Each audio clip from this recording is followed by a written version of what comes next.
Bom, então eu vou só desligar minha câmera aqui, vocês vão continuar me ouvindo, tá? Hoje é dia 13 de maio de 2026, são 19 horas e 8 minutos. Então eu vou dar início, então, à primeira aula, né, síncrona, sobre pensamento computacional da educação profissional e tecnológica. À medida que eu for fazendo essa apresentação, se vocês quiserem me interromper, fiquem à vontade para fazer alguma pergunta, podem abrir o microfone, tá? Fazer perguntas, se quiser usar o chat também aqui da webconferência, né? Podem ficar à vontade. Bom, eu vou só desligar minha câmera aqui para ficar mais fácil, mas vocês não, vão ver os slides e não vão me ver, mas a qualquer momento podem me chamar.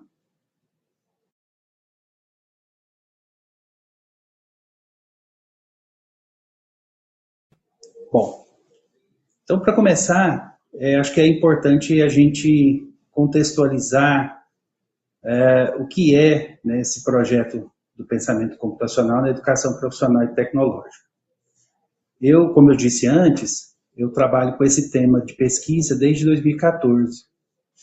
E, naquela época, eu investigando, né, procurando bibliografia sobre ensino de programação para crianças, eu estava escrevendo um artigo sobre isso, eu me deparei com esse termo, pensamento computacional. Inclusive num artigo de um professor da Universidade Federal do Espírito Santo. E naquele momento eu me interessei muito pela proximidade que aquele tema tinha com o tema que eu estava querendo pesquisar, que era ensino de programação. Eu sou professor de programação e isso me atraiu bastante, né, esse tema do pensamento computacional por esse alinhamento, porque eu achava, naquela época, que isso era um sinônimo de ensinar a programar. Mas ao começar a pesquisar mais profundamente sobre pensamento computacional, eu percebi que não se trata apenas de ensinar programação, mas é muito mais abrangente, é muito maior do que isso. E é isso que vai ensejar essa aula de hoje. É isso que a gente vai aprender aqui, né? Que pensamento computacional não é apenas programação. Envolve também, né, a habilidade de programar, de resolver problemas através de algoritmos, mas é muito maior que isso, tá? Bom, então vamos lá. A gente sabe que as maiores habilidades, né, fundamentais que o ser humano pode ter são a leitura, a escrita e a aritmética, né? São habilidades que estão entre nós há milênios, né? Então, desde que a humanidade se entende como uma comunidade e passou a entregar, né, o conhecimento aos seus descendentes e a criar tecnologias e repassar esse conhecimento à frente, essas habilidades de leitura, escrita e aritmética foram fundamentais para esse desenvolvimento, né? Tanto da sociedade em que nós vivemos, quanto da permanência, né, ou da construção desse conhecimento nessa sociedade. Só que a gente, de um tempo para cá, a gente tem vivido, eu digo um tempo, né, mas já fazem, se a gente for imaginar que o primeiro computador digital foi usado em 1945, 46, né, então já tem bastante tempo, né, quase 80 anos. A partir da introdução da computação na sociedade, que a computação passou a ser uma tecnologia mais popular, mais presente, né, no nosso cotidiano, o pensamento computacional passou a ser uma dessas habilidades tão importantes, né, tão fundamentais para a sociedade. Mas esse entendimento do poder do pensamento computacional, ele só foi sistematizado e foi, de alguma forma, estudado para ser repassado a mais pessoas a partir dos anos 70, final dos anos 60 e início dos anos 70, por um pesquisador chamado Seymour Papert. O Papert, ele tinha uma ideia de que a educação podia se beneficiar muito do pensamento computacional. E a primeira pessoa que usou esse termo, pensamento computacional, foi ele. O Papert criou, junto com a sua equipe, né, do MIT, criou uma linguagem chamada Logo. E a intenção dessa linguagem era ensinar crianças a programar computadores. De forma lúdica, sem ser uma linguagem muito difícil, muito complexa para a aprendizagem, mas que pudesse dar noções e capacidade das crianças programarem um computador. Basicamente, a linguagem era feita de comandos, né, que, inseridos no computador, eram repassados por um robô, com a aparência de uma tartaruga, né, um robô que desenhava em cima de uma folha de papel. Esses comandos serviam justamente para que a tartaruga pudesse realizar esses desenhos. E era um comando simples, né? Mova 10 passos para frente, mova 10 passos para trás, né? Ou ande 10 passos para frente, ou ande 10 passos para trás. Vire à direita 90 graus, vire à esquerda 90 graus. Então, com esses comandos simples, as crianças conseguiam fazer desenhos, né, numa folha de papel, usando o robô. E, a partir desse experimento, o Papert cunhou, né, um termo chamado construcionismo, que era a construção do conhecimento a partir desse artefato que era o computador, que era a linguagem de programação e, consequentemente, o robô, né? Ao ensinar o robô a desenhar, eu também estaria aprendendo algo. Bom, passaram-se alguns anos, né? E uma pesquisadora, uma professora da Universidade de Columbia, a professora Jeanette Wing, em 2006 escreveu um artigo, que inclusive está lá na sala virtual do Moodle, né, para que vocês possam ler. Eu coloquei uma tradução do artigo lá.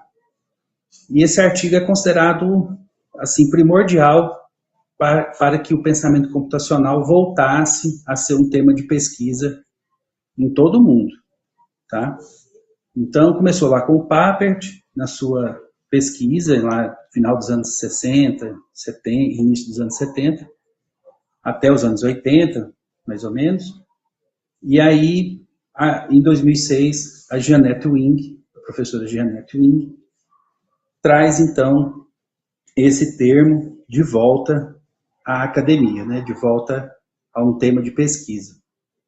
E aí, ela diz o seguinte, né, que o pensamento computacional representa uma atitude universalmente aplicável em um conjunto de capacidades que todos, né, não apenas os cientistas da computação, né, os cientistas informáticos, estariam ansiosos para aprender e usar.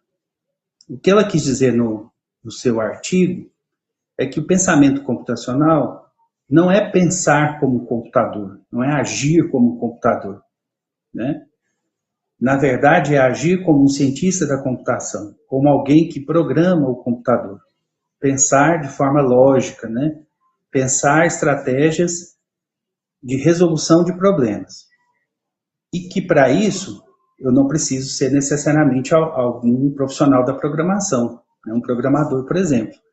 Eu posso usar essas habilidades do pensamento computacional para resolver qualquer problema em qualquer área do conhecimento.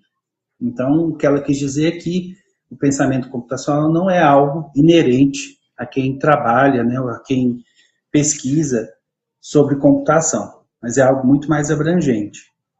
E aí, como vocês podem ver no slide, eu coloquei pensamento computacional junto, né, com essas habilidades do ser humano. E isso forma o intelecto humano moderno. A leitura continua sendo importante, a escrita continua sendo importante, a aritmética continua sendo essencial, mas agora a gente precisa de algo que possa nos auxiliar à resolução de problemas desse mundo moderno utilizando o pensamento computacional. Então, o pensamento computacional, a gente pode dizer que ele é uma metodologia, né, de resolução de problemas, que usa as habilidades e os conceitos fundamentais da computação para resolver esse tipo de problema. Tá? Bom, então a gente vai ver agora que esse termo, então, computacional, ele tem que ser desconstruído nesse sentido. Por quê? Porque computacional não quer dizer especificamente que eu estou pensando como um computador pensa, ou estou agindo como um computador age. Mas o seguinte, né, que não está restrito à tecnologia e ao uso de telas, não é o uso do computador, isso é um mito, né? Quando a gente fala pensamento computacional, eu não estou dizendo que é alguém que usa o computador, alguém que programa o computador, né? Eu estou, e não estou restringindo esse computacional ao mundo da computação. Na verdade, a realidade é que é uma forma de organizar e resolver problemas diários. Então, de certa maneira, eu posso dizer que a todo momento, todos os dias, desde a hora que eu acordo até a hora que eu vou dormir, eu estou usando pensamento computacional para resolver algum tipo de problema do meu cotidiano. E eu posso identificar essa habilidade em várias dessas ações que eu realizo durante o dia. O simples fato de me levantar da cama e fazer tarefas simples já requer um planejamento, já requer uma estratégia para que eu possa fazer aquilo que eu tenho que fazer de forma mais otimizada, com maior qualidade, efetividade e principalmente eficácia, né? Tudo aquilo que eu estiver fazendo possa ser feito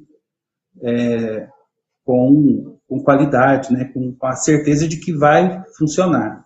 Então, requer planejamento, requer o raciocínio antes de cada ação. Bom, outra coisa que as pessoas acham que o termo computacional significa é que ele seja um sinônimo de aprender a programar computadores, e não é. Né? Quando eu citei lá a minha experiência lá em 2014 com um artigo que eu estava escrevendo sobre ensino de programação para crianças, eu achava que o pensamento computacional era isso, é ensinar, né, ou aprender a programar computadores. E não é. Na verdade, esse computacional significa sistematizar, analisar e criar estratégias lógicas para resolver um problema. E isso pode ser usado para programar computadores ou não. Posso fazer isso para resolver um problema prático do meu dia a dia, sem o uso do computador, é claro. Outra coisa que causa muita dificuldade de entendimento, né, das pessoas sobre o termo computacional é que ele seja exclusivo para engenheiros de software, né, e cientistas da computação. E ele não é. Não significa que para eu pensar computacionalmente, eu tenha que ser um desses profissionais, né, um engenheiro de software, um cientista da computação. É claro que esses profissionais, eles pensam de forma computacional também, né? Mas isso não significa que esse termo pensamento computacional esteja restrito a essa categoria de profissional. Na verdade, é uma habilidade valiosa e transversal, né? Em qualquer disciplina, ou seja, qualquer área do conhecimento, eu posso aplicar o pensamento computacional na resolução de problemas. Ou seja, não está restrito a quem trabalha, né, ou estuda computação. Outra coisa que às vezes atrapalha o entendimento das pessoas sobre o termo é que ele seja apenas, né, ensinar a máquina a pensar, ou seja, fazer com que o computador realize tarefas para resolver problemas do nosso cotidiano. Não é apenas isso, né? E o foco não é esse. O foco é estruturar o pensamento humano para encontrar soluções eficientes. E isso, com certeza, é usado para ensinar a máquina a pensar, né? Mas, na verdade, não é um pensamento do computador. É alguém que pensa, que estrutura esse pensamento para encontrar soluções eficientes e depois, se possível, né, se for do desejo dessa pessoa, usar o computador para implementar essa solução do problema. É que na maioria das vezes a gente vê hoje em dia as pessoas fazendo, né? Eu tenho um problema a ser resolvido, penso, estruturo a solução desse problema e, dependendo da situação, eu posso usar um programa, eu posso programar um computador para que ele possa resolver esse problema para mim. E isso é uma ferramenta muito poderosa para fazer isso, né? Bom, então, nós conseguimos, acredito eu, que desconstruir esse termo, né, que esse termo computacional tem, na maioria das vezes que a gente usa nas conversas sobre pensamento computacional, e mostrar para vocês a realidade, o que realmente é o pensamento computacional. Bom, sobre a arquitetura, né, essa metodologia, essa arquitetura da resolução de problemas, ela segue alguns princípios importantes, como eu falei para vocês. E o pensamento computacional não é algo aleatório, né? Ele vai obedecer uma lógica estruturada baseada em 4 pilares que estão interconectados, como vocês podem ver aí, que transformam a complexidade, ou seja, um problema complexo, né, em uma solução bem clara. Então, aqui estão esses 4 pilares, que é a decomposição, reconhecimento de padrões, a abstração e os algoritmos, né? Mas o que seria isso? O que seria a decomposição? A decomposição é dividir um problema em partes menores, de forma a solucionar essas pequenas partes do problema e, com isso, resolver o problema como um todo. Então, é o famoso dividir para conquistar, né? Nós já ouvimos em algum momento da vida. O segundo pilar do pensamento computacional é o reconhecimento de padrões, que é uma capacidade muito importante que os computadores têm, porque eles ampliam a capacidade do ser humano de reconhecimento de padrões, que é encontrar similaridade, ou seja, padrões em situações problema. Então, essa é uma capacidade que o ser humano tem, tanto a decomposição quanto o reconhecimento de padrões, só que o computador consegue, né, o uso da máquina, o uso do software, dos programas de computador ampliam essa capacidade. Né? Se existe uma máquina que é capaz de reconhecer padrões, é o computador. Né? Por quê? Porque ele consegue fazer isso com um volume muito mais alto de reconhecimento. Mas isso é pensamento humano e um pilar da computação.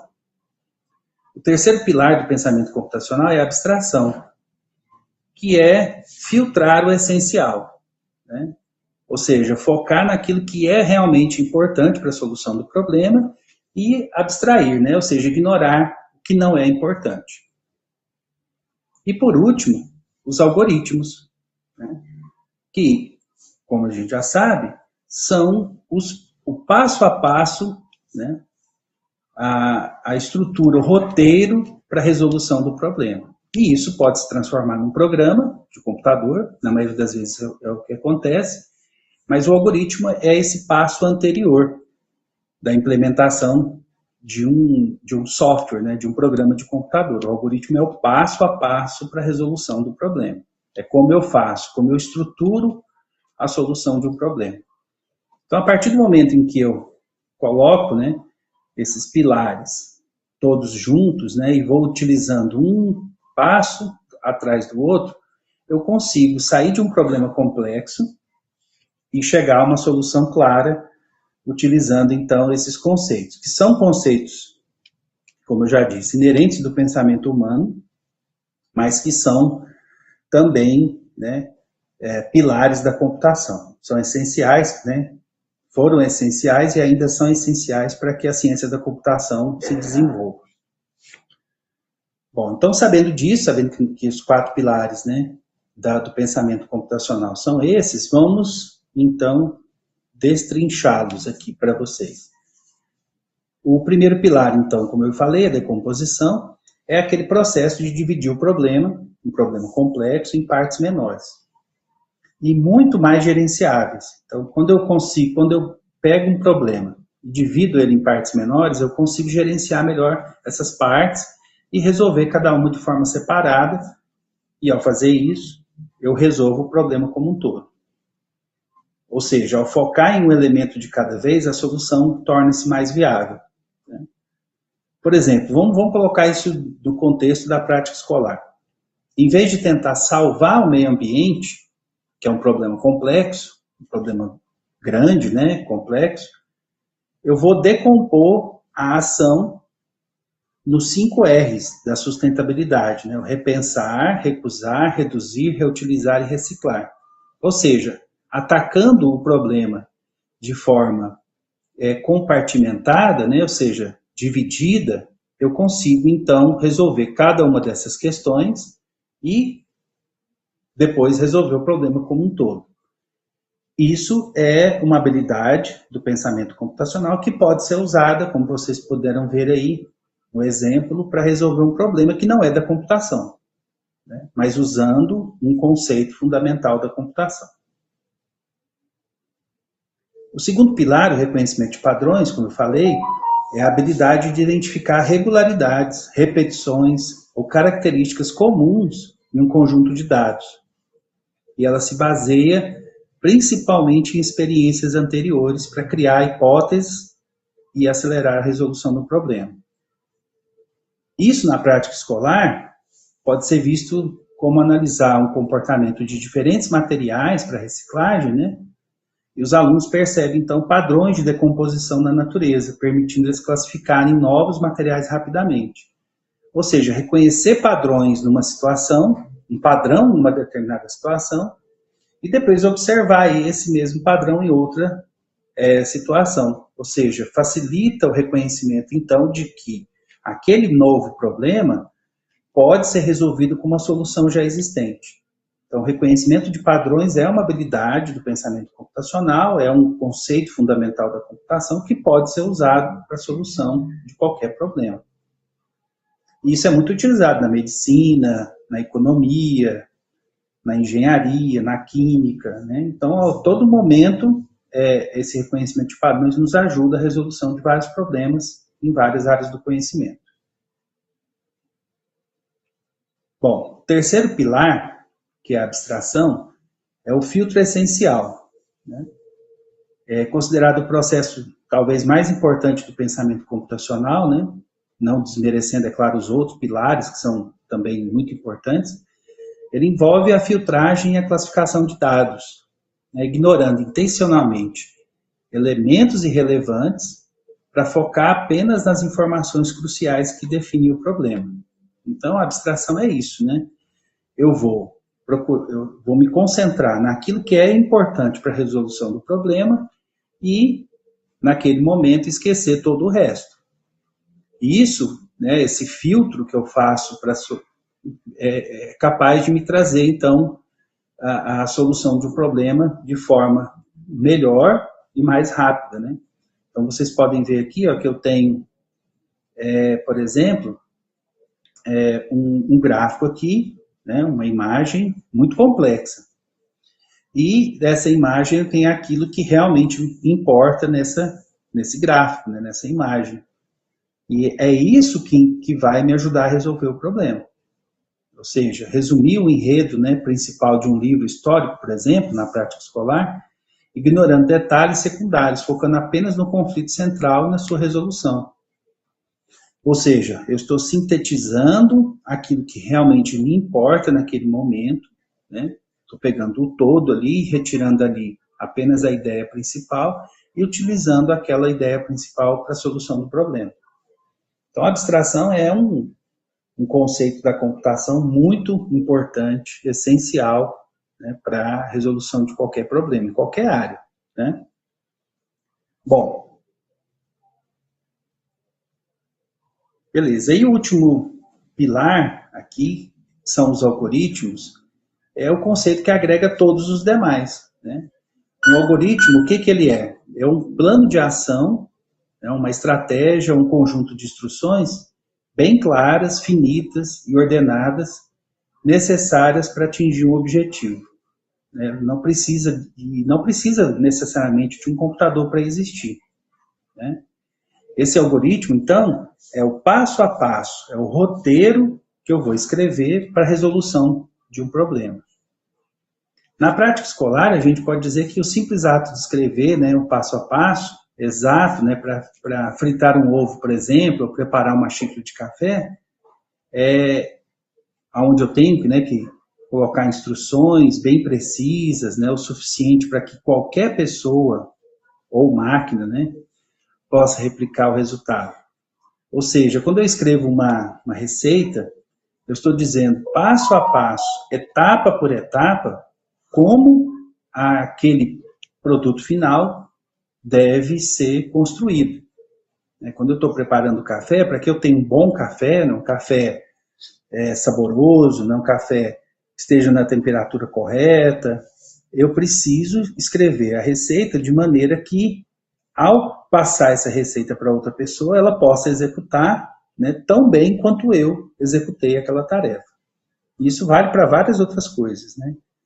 Então, quando a gente fala de algoritmo, muitas pessoas acabam entendendo o algoritmo como programa de computador, né? Existe muito essa confusão, inclusive quando a gente ouve isso na imprensa, né, ou vê alguém falando do algoritmo, o algoritmo é como se o algoritmo fosse o programa de computador, mas não é.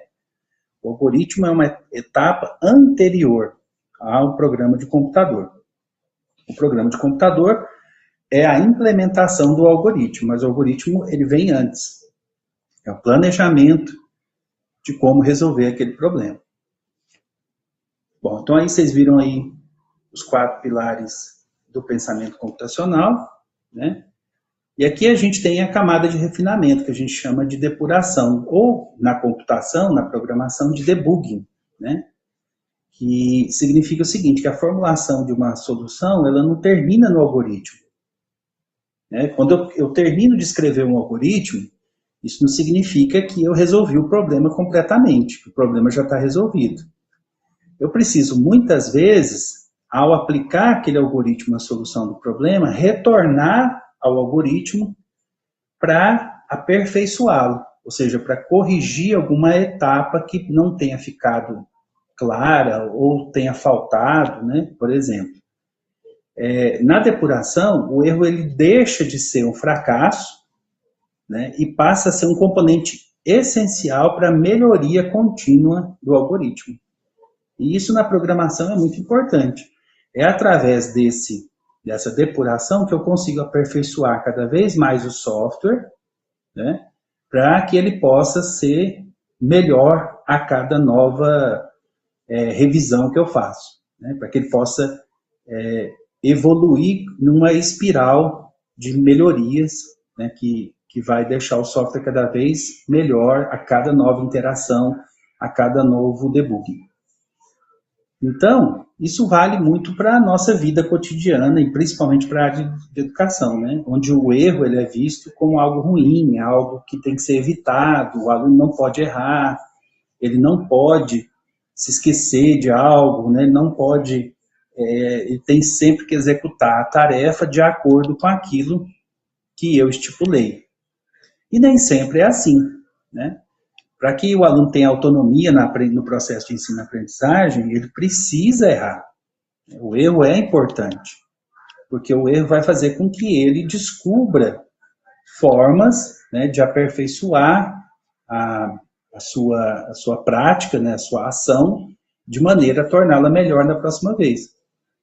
E essa depuração, ela não está, né, necessariamente atrelada ao desenvolvimento de um software ou ao desenvolvimento de um programa. Ela pode ser feita em qualquer área.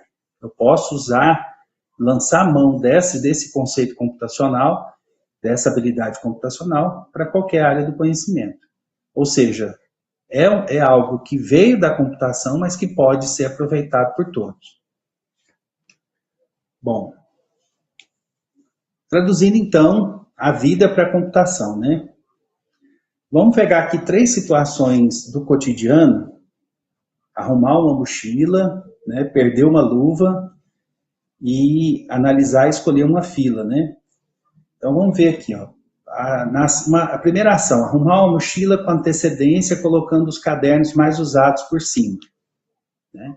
É uma estratégia que nossos alunos podem utilizar no seu dia a dia, né, a caminho da escola. Quando a gente olhar o conceito computacional que isso está trazendo para nós, né, dentro da computação, a gente chama isso de caching, né, que é buscar e guardar em antecipação.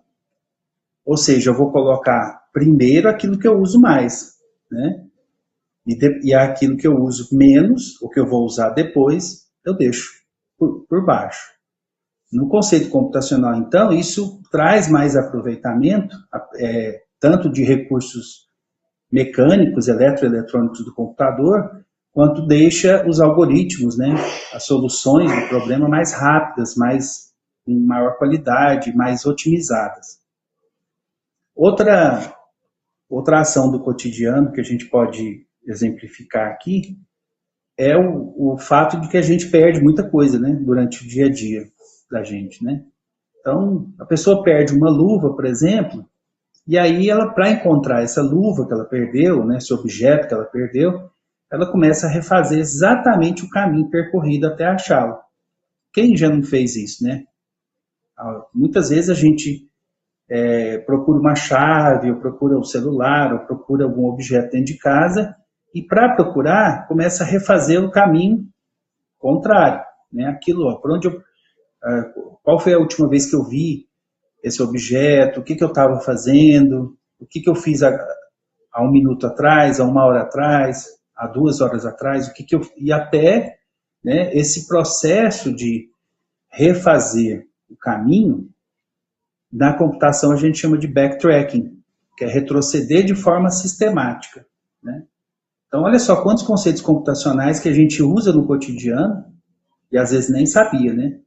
Então, outra ação é analisar e escolher a fila mais rápida no caixa do supermercado. Então, você está lá, né, no supermercado com as suas compras e dá uma boa olhada na frente de caixa e vê qual fila está mais rápida, né?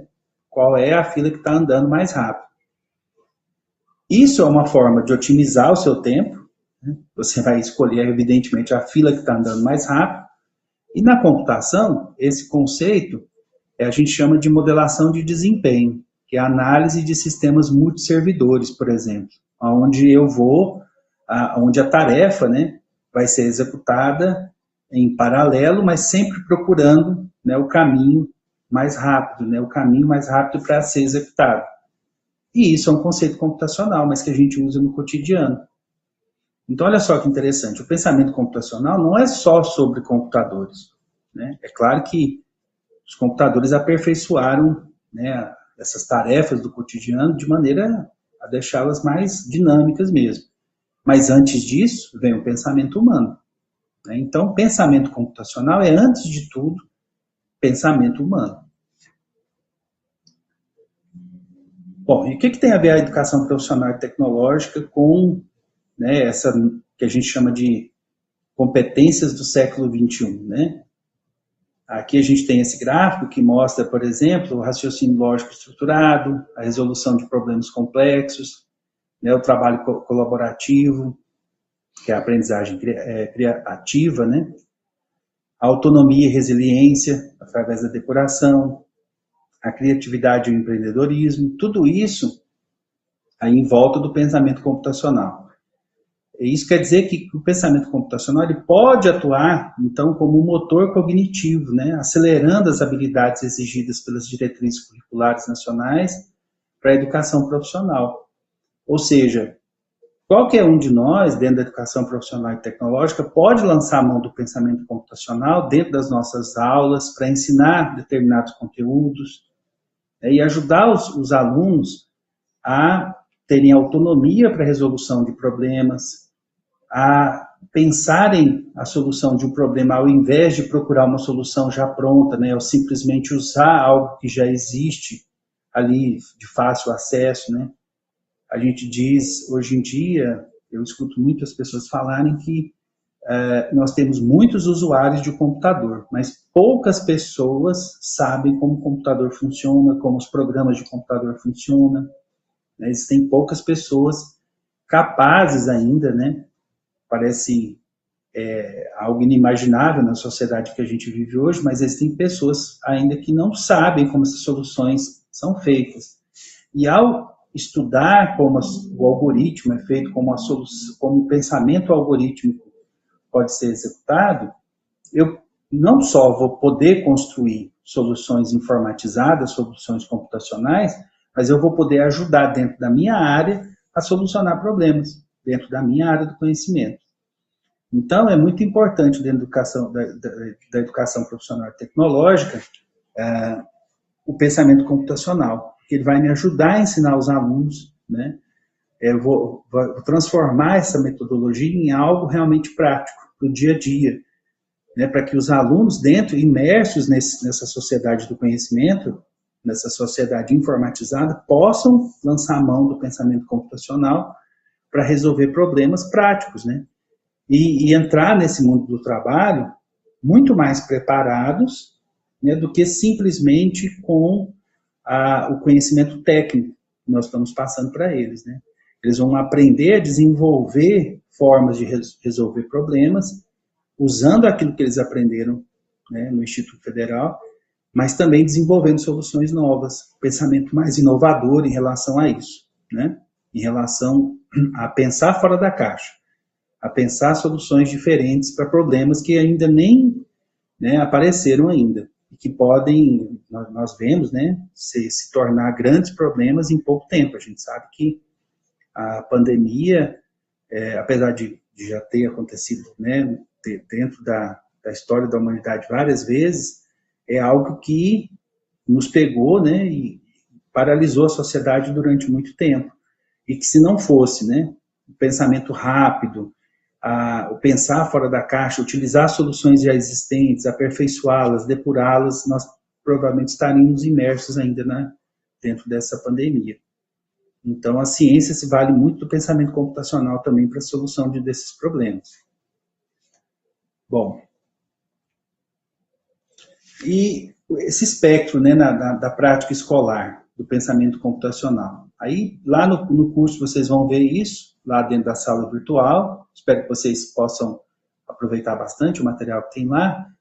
Existem as atividades desplugadas, né, que são formas, né, da gente poder desenvolver esse pensamento computacional dos nossos alunos, utilizando jogos de lógica, organização de rotinas, diagramas, né, diagramas no papel, dinâmicas de sala de aula, e o foco total na arquitetura do pensamento. Eu uso muitas atividades desplugadas no ensino de programação de computadores hoje, mas eu acredito que as atividades desplugadas, elas transcendem esse espaço, né, a área da computação. Elas podem ser usadas em qualquer área, né? Tem vários professores que utilizam experimentos lúdicos, né, metodologias lúdicas, e que não estão, né, voltadas diretamente para o uso de algum software. Então, na computação desplugada, por exemplo, eu posso ensinar conceitos fundamentais da computação, do raciocínio lógico, do pensamento computacional, sem necessariamente ligar o computador.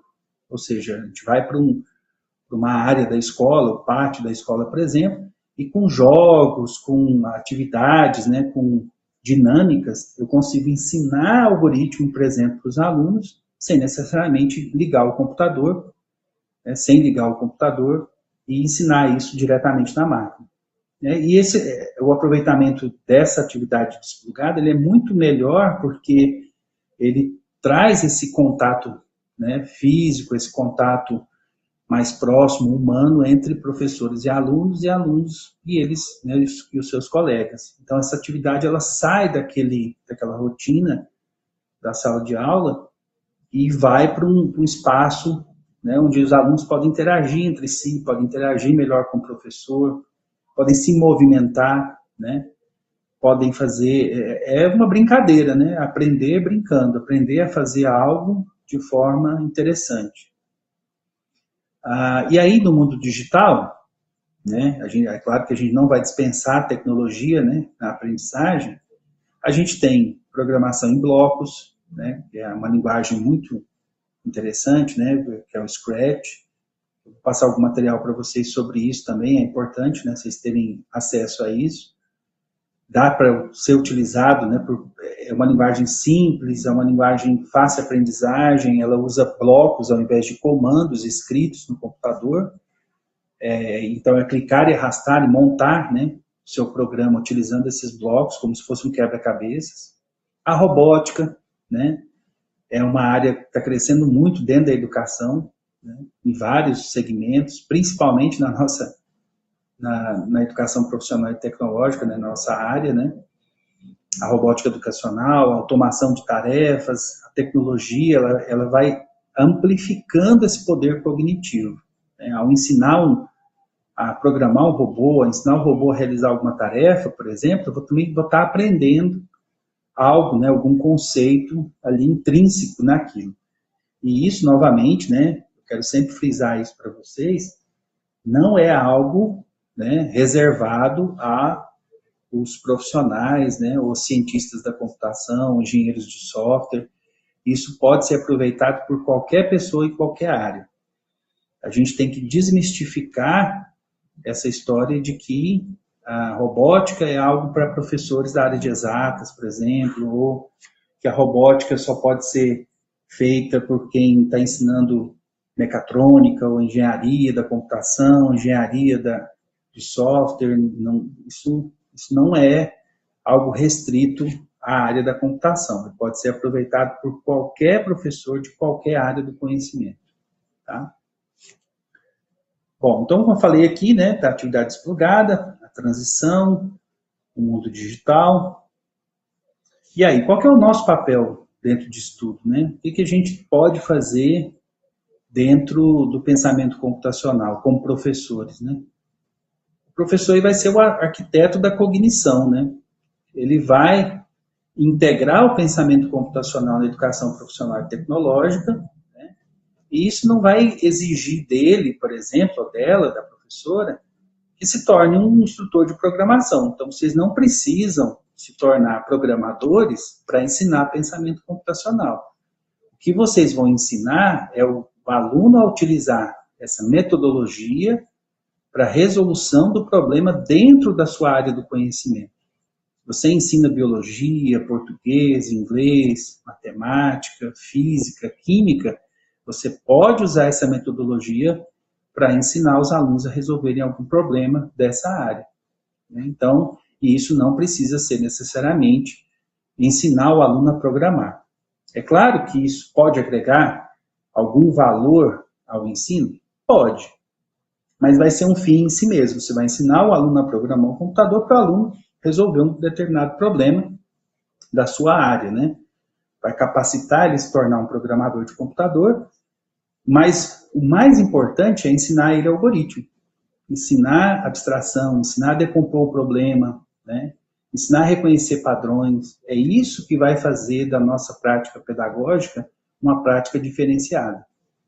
Você vai ser um facilitador, uma facilitadora, né? Você vai criar situações de aprendizagem ativa, né, que vão exigir do aluno investigação, tomada de decisão, né?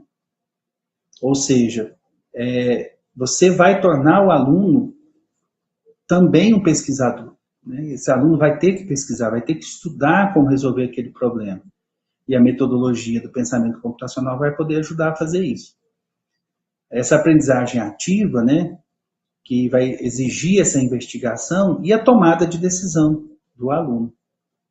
E aí a gente vai passar, né, para a integração, que é aplicar esses 4 pilares do pensamento computacional de forma transversal, em qualquer disciplina, né, da matemática à literatura. Ou seja, eu vou poder lançar a mão, e essa formação, ela tem esse objetivo, né, ajudar vocês a fazer isso, a integrar o pensamento computacional, os 4 pilares do pensamento computacional na sua prática pedagógica, e aí, com isso, melhorar o entendimento, a capacidade do aluno de resolução de problemas. E também papel transformador, né? Então, o professor vai ser facilitador, integrador e transformador. Por quê? Porque ele vai ensinar o aluno a deixar de ser um mero consumidor da tecnologia, aquele que fica, né, usando o celular na sala de aula, vendo vídeo do TikTok, ou passando o dedo lá nas fotos do Instagram, para alguém que vai se tornar um criador de soluções estruturadas, alguém que vai criar soluções, né, usando o computador ou não, para determinado problema ou para problemas que a gente ainda nem conhece, nem que vão surgir por aí no futuro. Bom, é isso, pessoal, que eu queria passar para vocês. Né? Eu estou aberto aqui para responder a pergunta, se vocês quiserem, fiquem à vontade aí. Espero que vocês tenham gostado dessa apresentação. E agora, quem quiser perguntar, fique à vontade. Pode abrir o microfone e perguntar.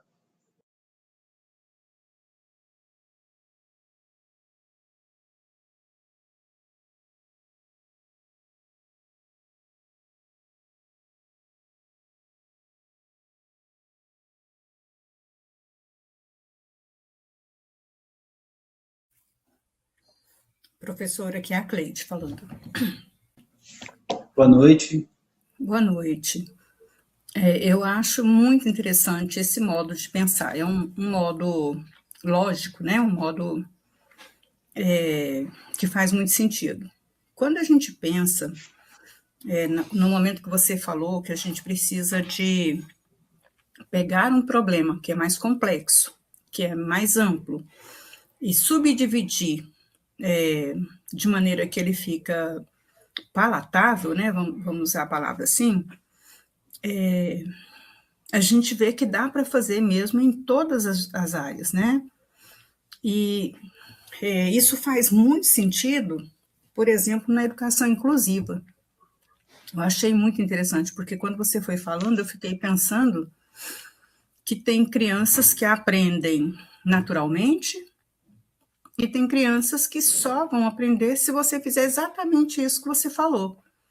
Quebrar em partes menores para significar. Agora, isso inclui ensinar e também inclui avaliar, não é? Como que a gente pode pensar isso na formação dos professores? Então, professora, obrigado pela pergunta.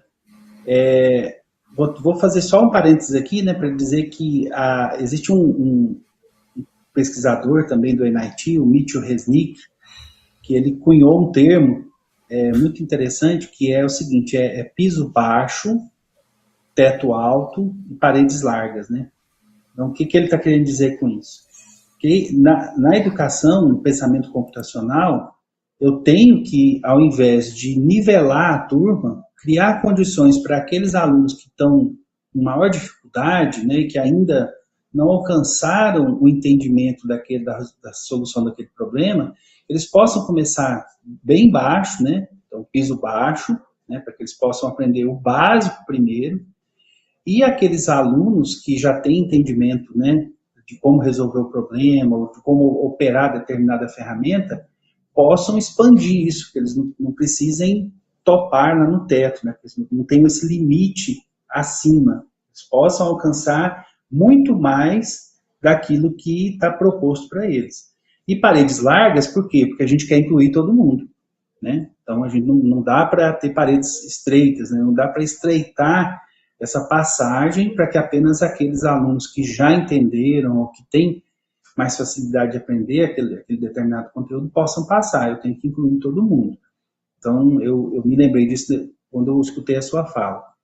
Com relação à avaliação do pensamento computacional, essa é uma área de estudo muito, muito grande dentro do pensamento computacional. É uma preocupação que vem desde do lançamento desse artigo da professora Jeanette Wing, né?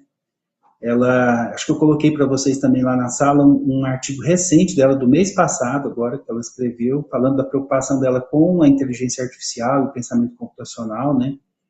É a mesma preocupação que ela tinha lá em 2006, ela continua tendo agora, só que com a inteligência artificial.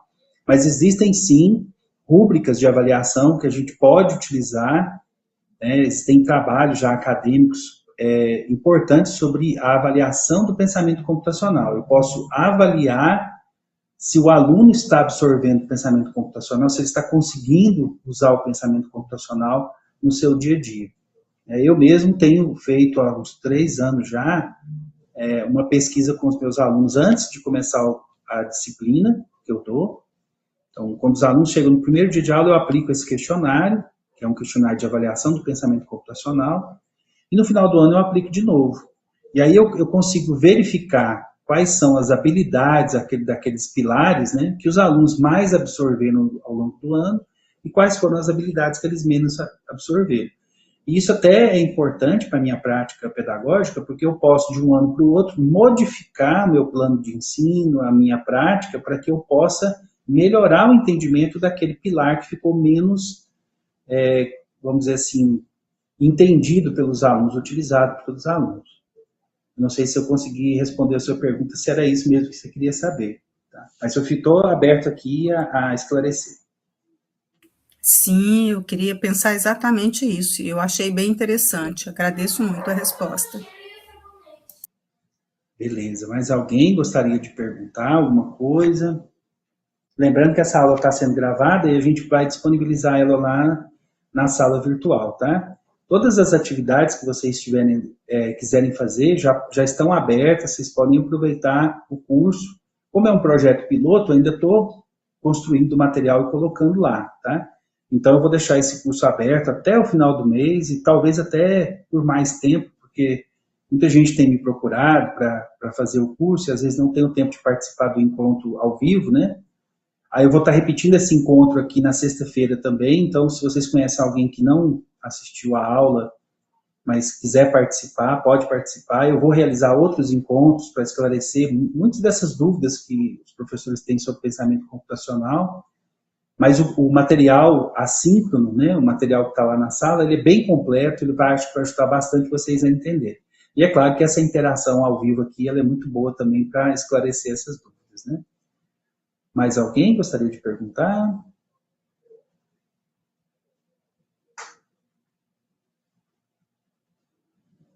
Não?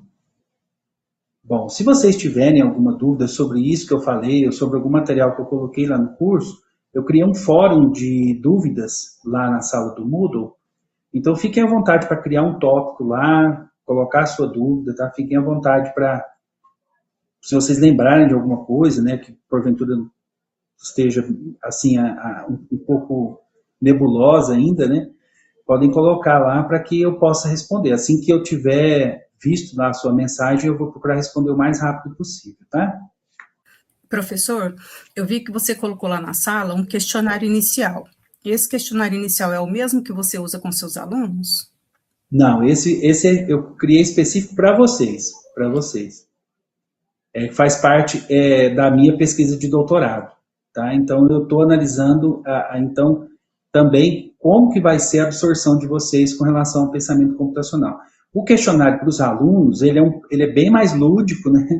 E eu coloquei ali uns jogos de raciocínio lógico, então ele é diferente. Eu vou colocar esse questionário lá para vocês também, de avaliação, lá no tópico de avaliação do pensamento computacional. Vocês vão ver a diferença entre o questionário que vocês responderam e o que os alunos respondem. Na maioria das vezes, os alunos, eu uso muito mais imagens, né, pictogramas, ícones, para que os alunos entendam melhor aonde eu quero chegar. São menos perguntas diretas e mais raciocínio lógico. Ok, muito obrigada. Beleza, então, pessoal, se não tiver mais nenhuma dúvida, eu vou encerrando por aqui. Lembrando que eu vou deixar essa aula gravada lá no YouTube e colocar o link lá para vocês na sala do Moodle, tá? Quero agradecer a presença de vocês, uma ótima semana e até o próximo encontro. Tchau, tchau.